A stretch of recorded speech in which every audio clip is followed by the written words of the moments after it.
All right, so check out my shirt. It's got the markings on it of the button. I love it. So I just ordered the green one for the Kerrygold. Anyway, so I wanted to tell you this is what I stopped doing. I stopped dieting. I stopped eating all of the foods that are so healthy, which is just really mostly junk food. I stopped eating fruit and vegetables. I stopped trying to eat things in moderation.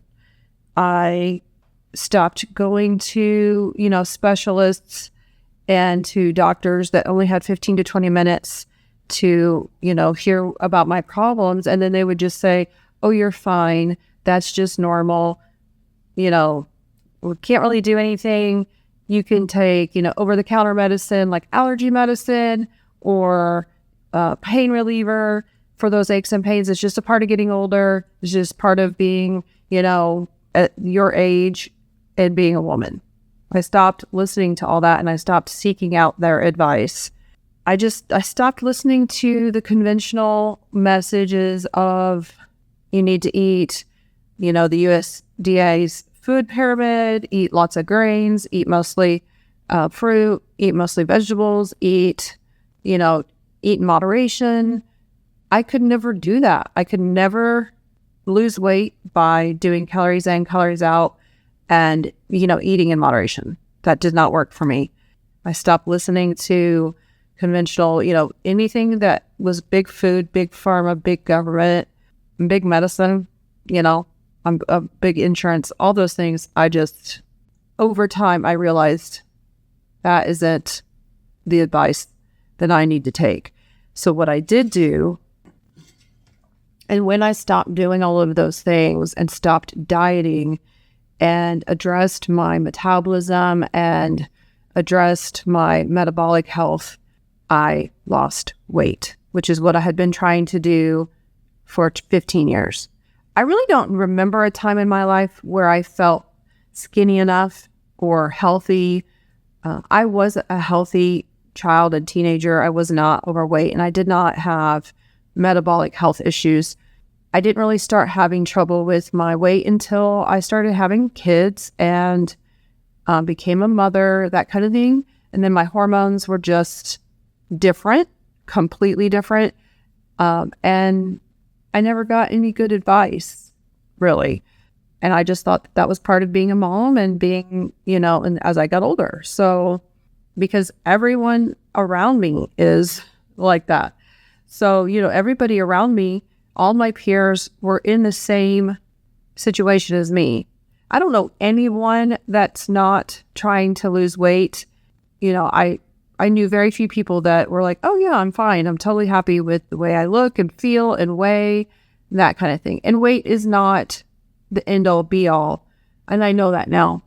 But for most of my life, it was the end all be all. How much you weigh, what I look like, that kind of thing. So when I stopped dieting, it turned into my lifestyle and I've lost 30 pounds.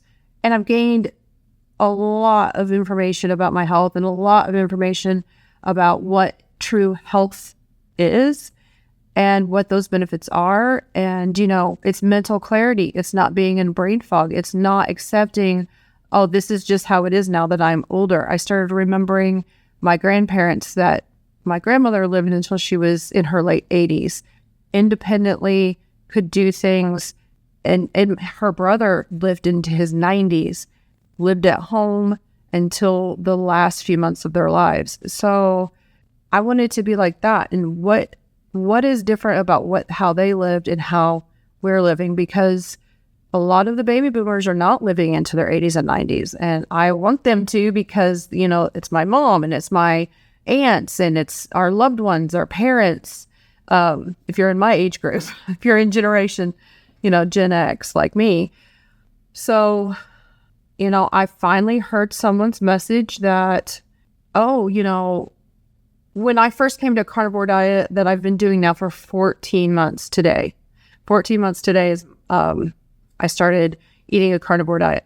I never thought that this would change my life the way it has. I never thought that I would, not have terrible blood sugar, drops and be able to go for hours without eating and not being hangry, or mental clarity, or, be excited about things again. I thought, I'm 48. At the time I was like 47, 46. I can't remember.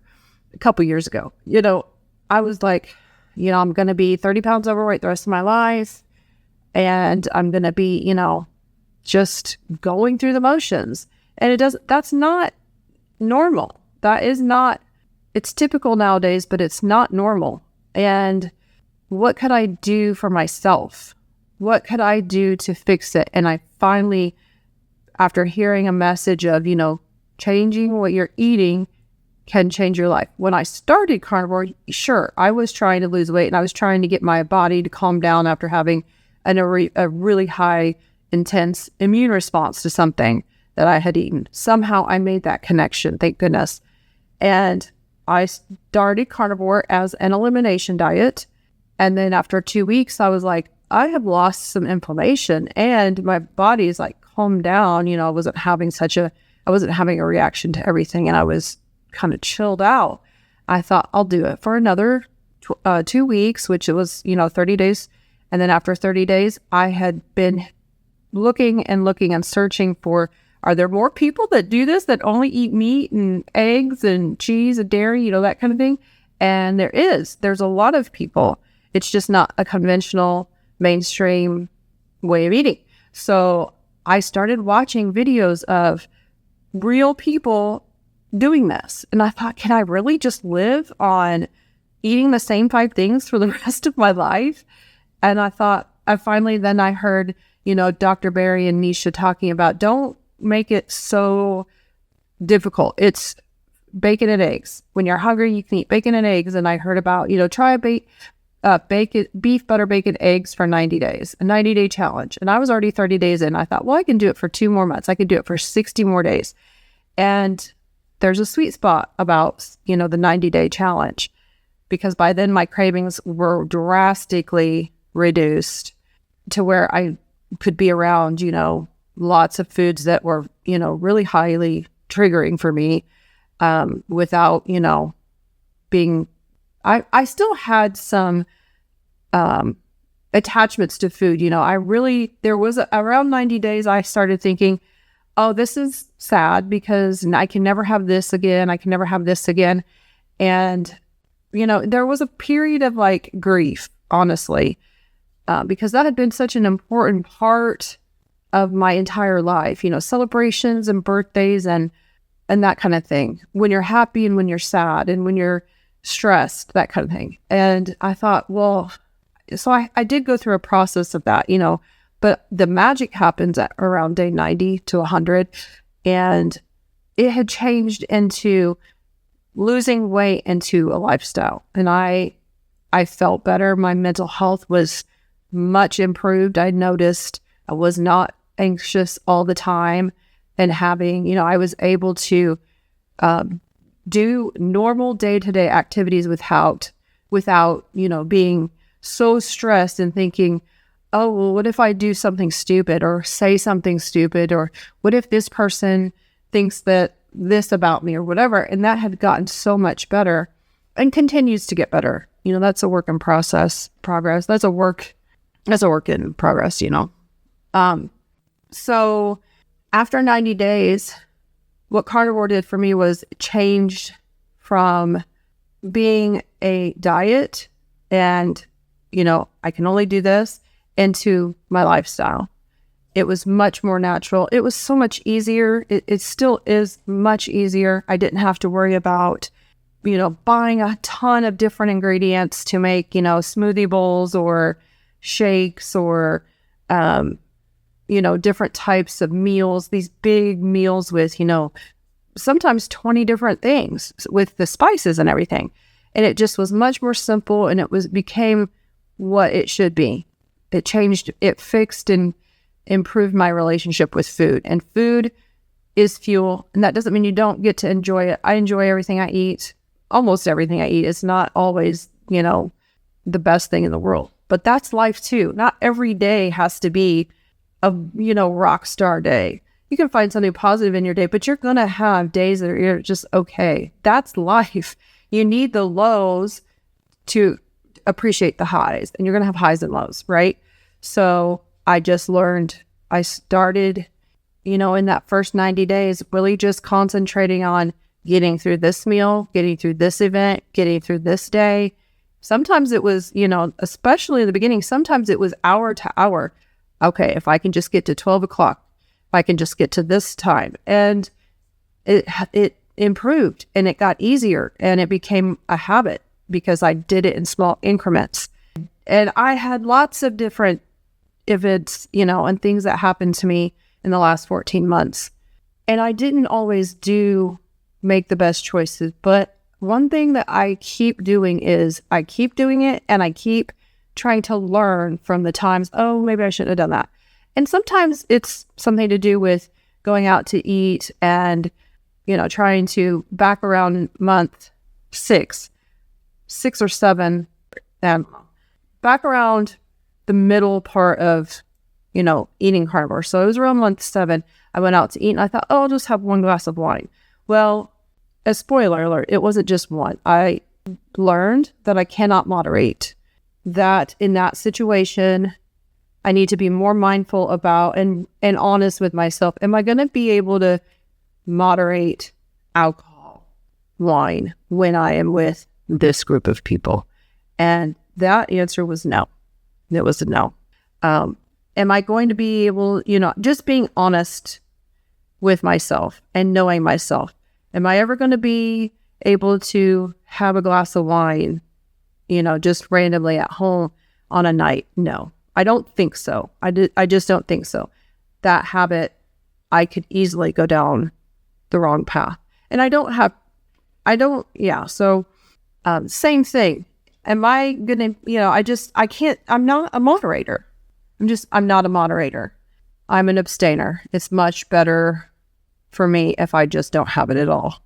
And then there's no slippery slope. It's just smooth sailing.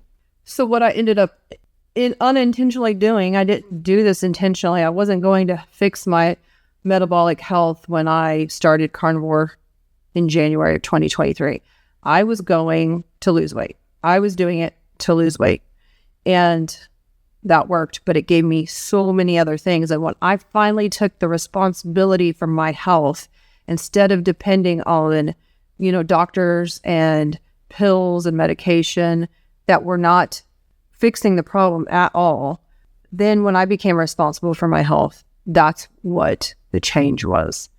And not being scared of fatty red meat, those are messages that have been pervasive throughout our entire, for the last 70 years. So that's a lot. And if, the people that started getting that message, a lot of them are gone.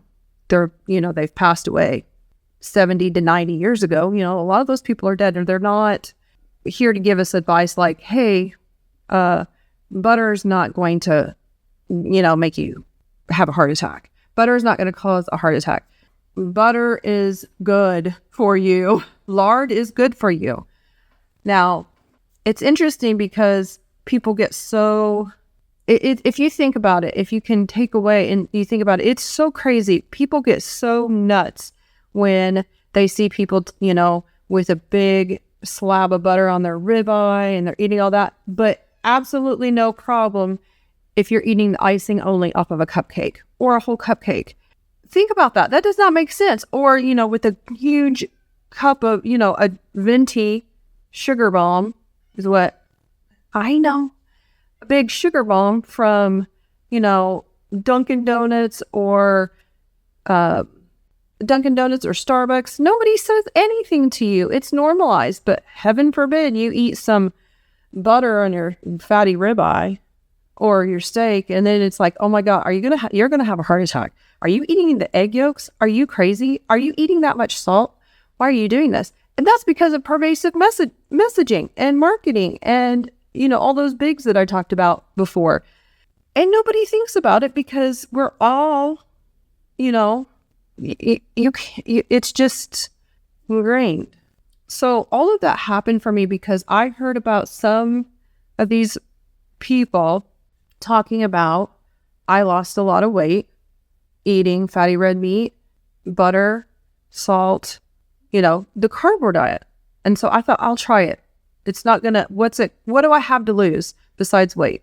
And I know, and I don't care who you are. I do not know very many people. I know very, very few people that say that are overweight or, having severe health issues that think and start doing research into clinical trials, randomized clinical trials, and don't go by anecdotal evidence. Most people, at least all the people I know, go by anecdotal. Nobody's researching the cabbage soup diet or Slim Fast or, Weight Watch. It's, you don't get that kind of advice. Oh my gosh, you need to check with this person. Let me see the randomized clinical trials. Let me see what this is gonna, be in 5 years.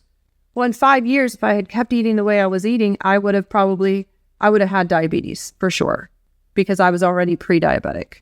My metabolism would have gotten worse and worse and worse. I would have developed, CVD, cardiovascular disease, for sure, because conventional medicine and doctors, my normal specialists, first of all, don't have time to delve into the problems.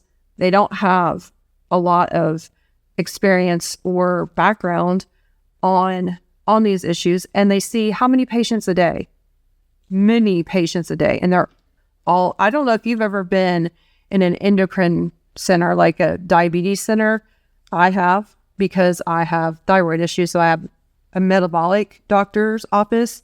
You can wait for, literally, when I had an emergent eye issue, I waited for 4 hours, not in an emergency room, in an emergent medical, metabolic health clinic. And I was having an eye issue. And I waited 4 hours to see the specialist. And there were tons of there are like 12 specialists, special eye doctors in this clinic. And it was full, a packed house. I ended up seeing that doctor 8 times because I had such a major problem that was happening. And they ran all these blood tests on me.